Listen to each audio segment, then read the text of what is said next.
Okay. This particular film, we're on Agni. Um, I can't quite find a thing for Agni, and the closest person he comes to is Atara, but that's for the good guys. So we're gonna go with the fact that he is a bad guy for our for our thoughts, or our thinking. Um, uh, he has um, he has subject in Rig Veda and a little bit in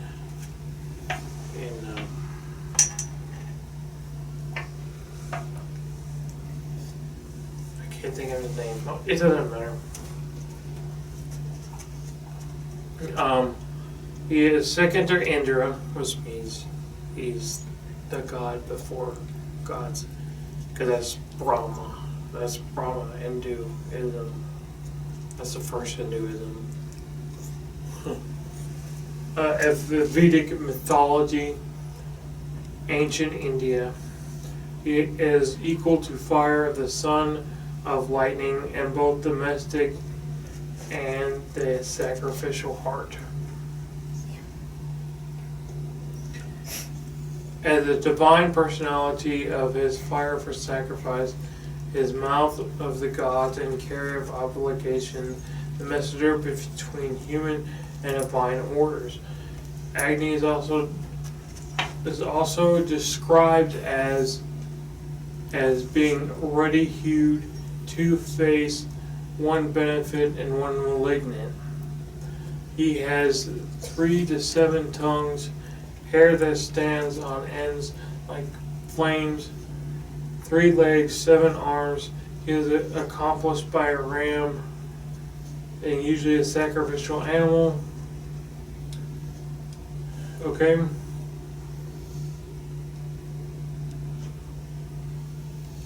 we're going to get a picture for you, so you guys know what to look at. We're actually going to do 2 pictures of him, so you get the whole gist.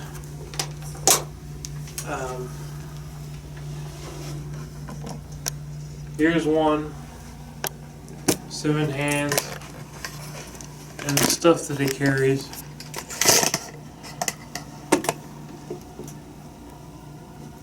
Focus more.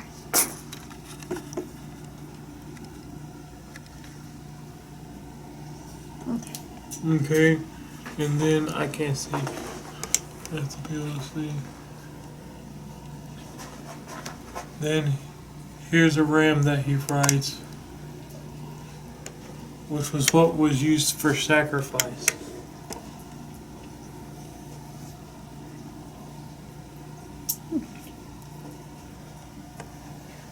Okay, and he also, if you need to research and you need to get him out of Yantra, god damn it. Sure. Okay, I'll get back to that in a minute.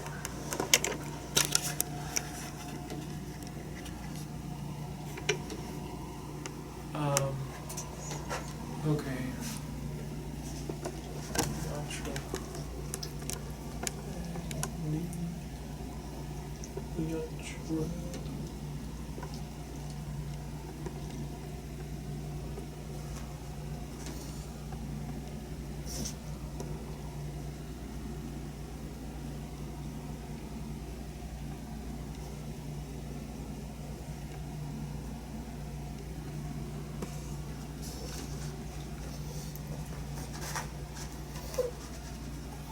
No, we don't want this. Okay. So he's a good person to use for when you want to do sacrifice of fire? We're going to get into that more. Okay. We're going to get all these out of the way.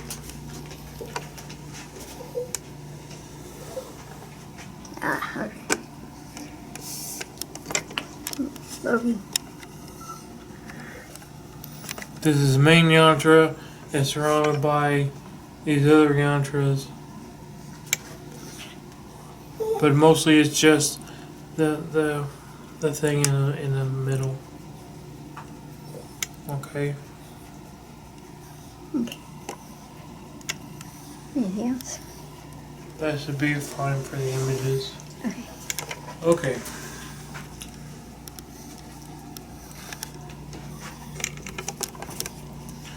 He has psychological and psychological aspects. There are 3 kinds of Agni inside every human being, states the text. Anger of fire, anger of passion and desire, and anger of fire. These need to be respected and introverted on offering forgiveness and detachment for fasting. Agni is denoted as a natural fire element, and he takes all 3 of them with him. Heat, combustion, and energy all live in the realm of Agni, and transforms and grows subtle to the point that it becomes tarpas.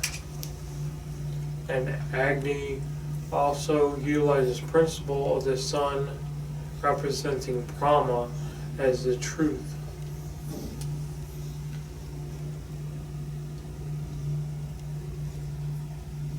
No, leave that out.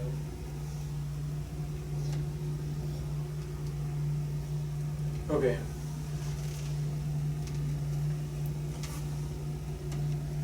Okay.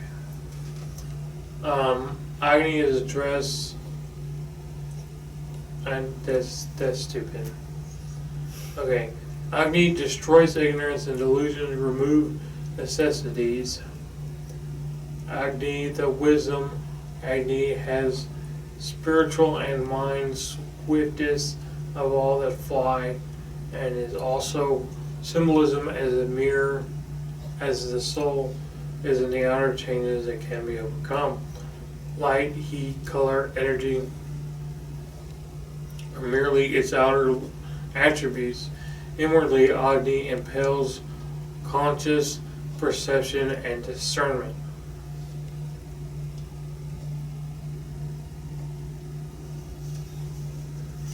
Agni is varied by region. Its guidelines and specifics or describes it as Hindu Agama text. He shows that he has 3 heads, 2 eyes, 2 to 4 arms, and basically red complex or smoky gray complex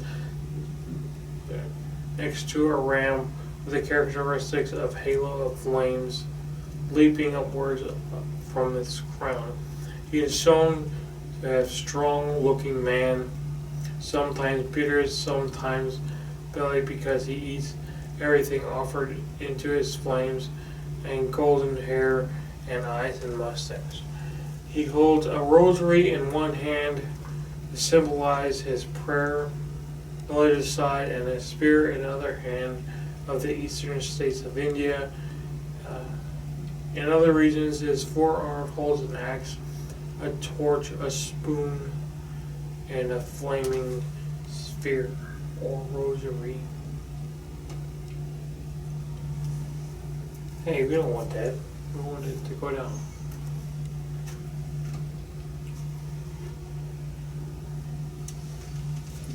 He has 3 forms, namely fire, lightning, and sun.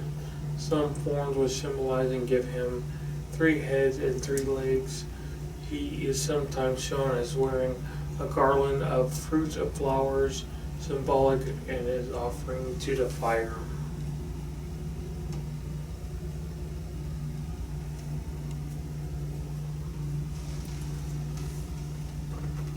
You don't care about that. And the main thing is, he's got 7. Look, 7 Arms. no, not arms. Rays that come off of him, And these rays are the seven principle of the solar rays, the source of the heat, even in the planet Jupiter, the seven suns which could see the seven solar rays dilate and consumption of all things. So in other words, at that time they only had 7 planets. He reached all 7 planets.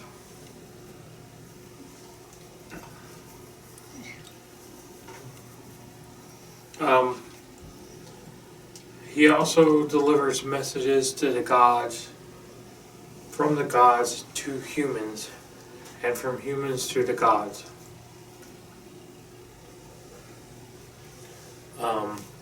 And he also has tongues, 7 tongues, like the seven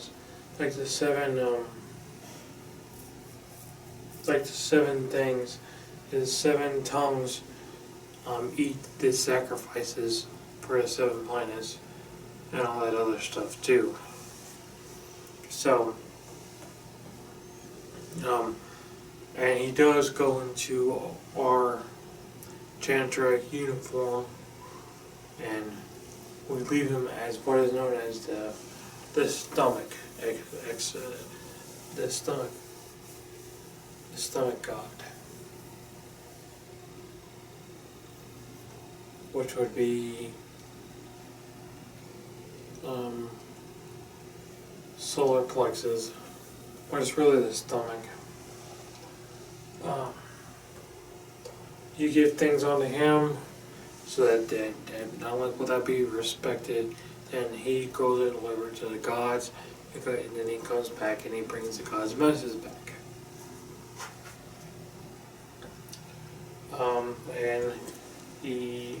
And according to this, without the sun and without augury, our you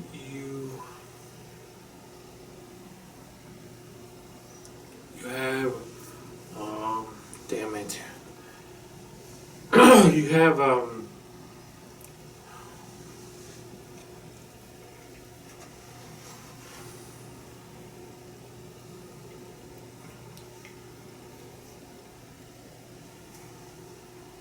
the whole ecological system was developed from the sun. You have fish and stuff, and eventually the fish will come to land and all that stuff. But without the sun's radiation, they wouldn't evolve. If it was all night, it was strictly all night. It never existed. But with having Agni there, he makes them exist. Does that make sense? Yeah. It's a good working through it. And he's in the Upanishads also. But the thing about him in the Upanishads, instead of being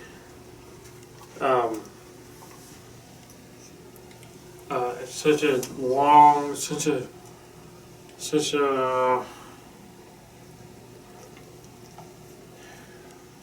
when he switches over from the Vedas to the Upanishad, he becomes less of a god. He's only somebody who carries back and forth messages. And that's the kind of God that we're dealing with in our Tantra. And so we call to him, he gives them the message, and then let's go on. I don't really have that much more to say other than that. I got a bunch of his